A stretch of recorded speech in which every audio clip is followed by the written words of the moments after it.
Assalamualaikum warahmatullahi wabarakatuh. Untuk video kali ini kita akan lihat bab 5 ubahan dan subtopiknya adalah 5.3 ubahan tercantum. Boleh tengok buku teks muka surat 161. Okey. Sebelum ni kita dah lihat ubahan langsung dan ubahan songsang, di mana langsung dan songsang tu dia ada 2 pembeli ubah. Untuk ubahan tercantum ni dia paling kurang pun kena ada 3 pembeli ubah. Itu beza dia lah, maknanya dia bercantum sama ada di dalam satu ubahan itu dia melibatkan gabungan langsung dengan songsang ataupun langsung dengan langsung ke, songsang dengan songsang ke. Contohnya macam ni lah, Y berubah secara langsung dengan X, kemudian songsang dengan Z contohnya. Jadi dia melibatkan 3 pembeli ubah lah, ataupun dia melibatkan Y berubah secara langsung dengan X dan Z kuasa 2 ke. Maknanya dia paling kurang pun 3 pembeli ubah. Itu maksudnya ubahan tercantum.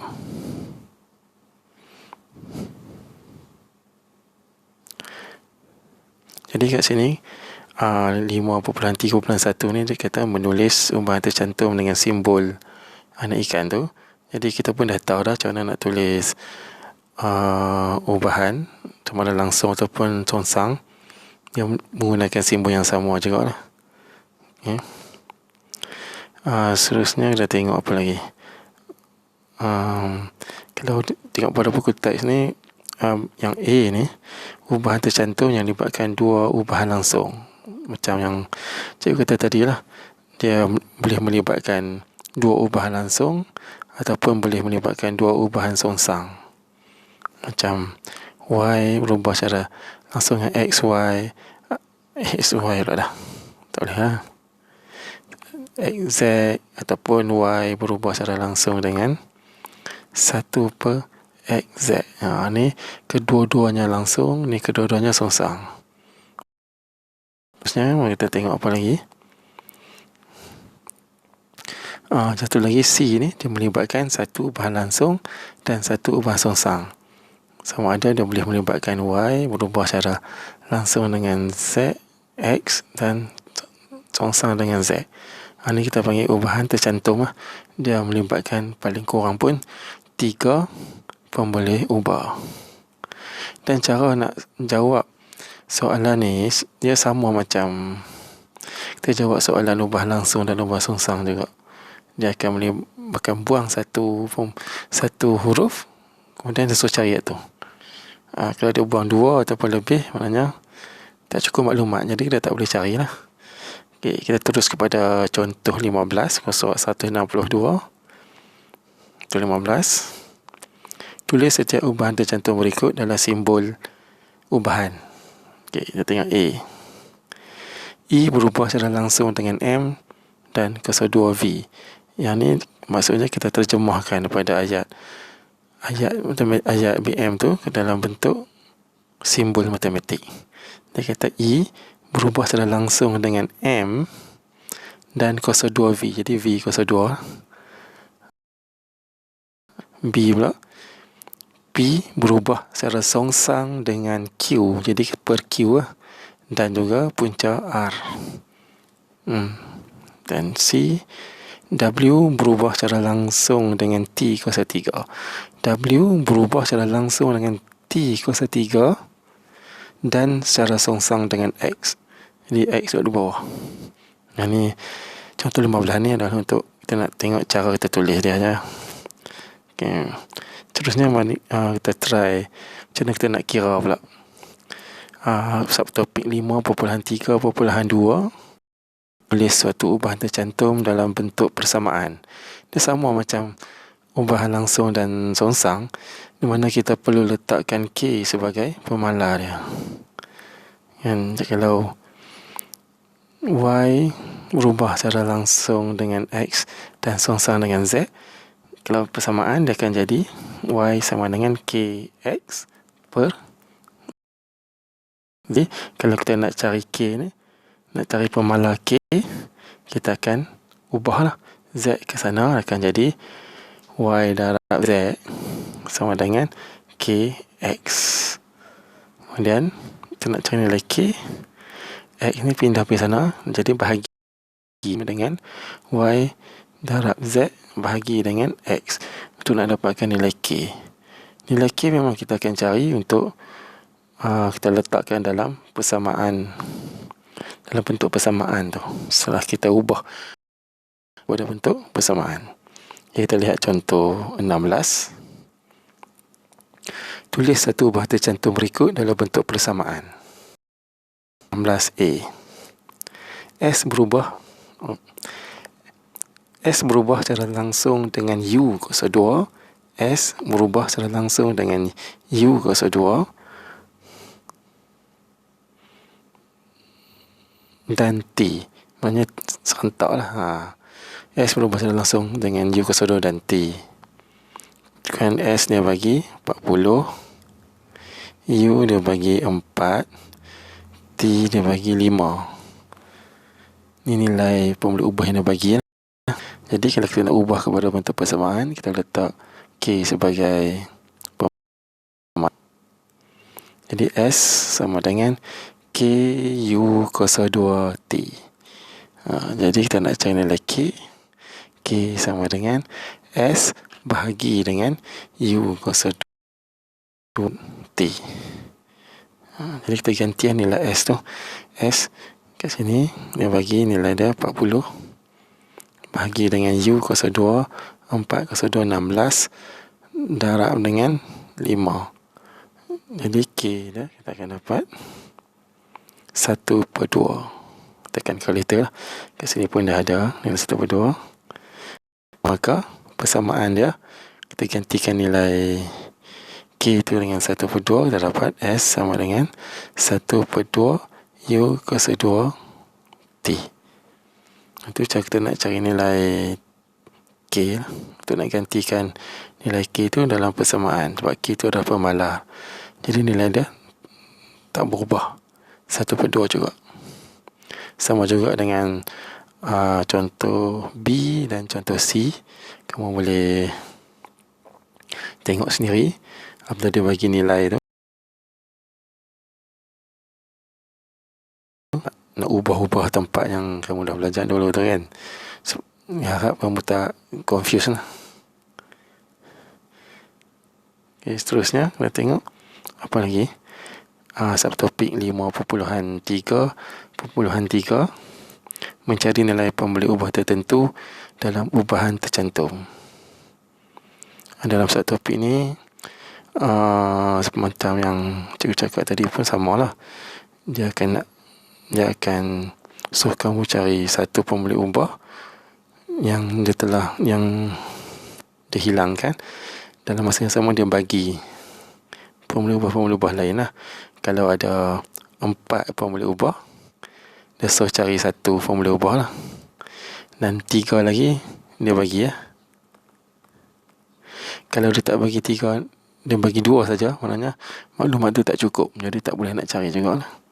Jadi cara nak jawab dia pun adalah lebih kurang sama aja.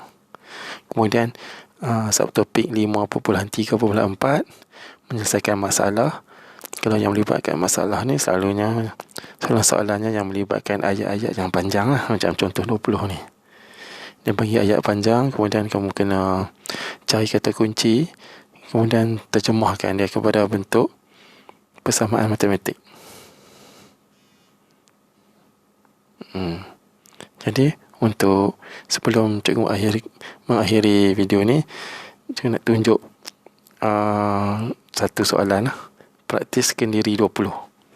Ini pilih secara lawak. Okay, dia tengok soalan nombor 1.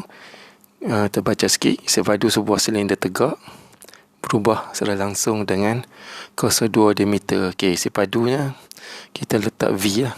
Selalunya V volume. Padu berkadar langsung dengan kuasa 2 diameter. Diameter kita letak huruf apa? Kita huruf D lah. D. Diameter kuasa 2.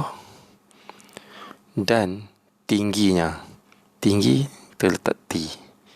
Okey, kat sini dia melibatkan ubahan langsung kedua-duanya. Itu berubah secara langsung dengan kuasa 2 diameternya dan tinggi. Jadi dalam bentuk persamaan, V sama dengan K D kuasa 2 T. Kita ubah jadi bentuk persamaan siap-siap. Kemudian ini maklumat yang dibagi. Isi padu silinder ialah 308 cm per padu. 308. Kemudian dia bagi diameter 7 cm dan tinggi dia bagi 8 cm. Okey, maklumat ni dia, kita ada 3 maklumat. Jadi kita boleh cari nilai K dia. Macam mana nak cari nilai K? Okey. K sama dengan D kuasa 2 dengan T kuasa 2 ni kita bawa ke belah kiri kan. Jadi kita akan buat operasi bahagi. Jadi V per D kuasa 2 darab T. Jadi kita ambil 308 bahagi 7 kuasa 2 darab dengan 8. Jadi kita tekan kalkulator lah. 308 bahagi 7 kuasa 2 darab 8. Dia akan dapat 11 per 14. Nilai K dia adalah 11 per 14.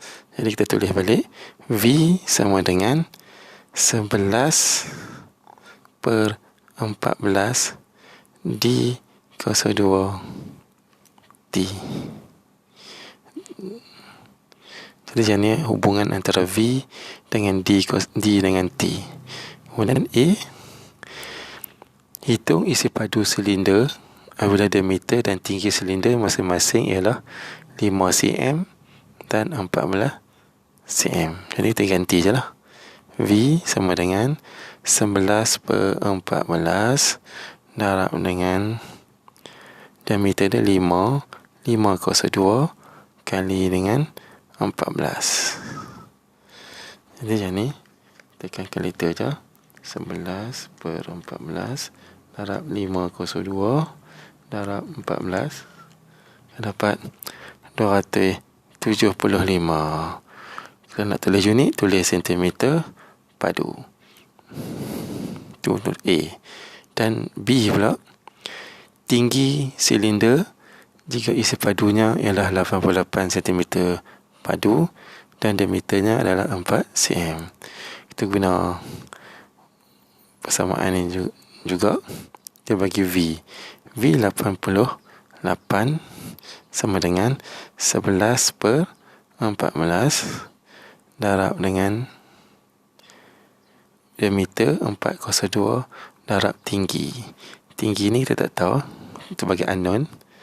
Jadi untuk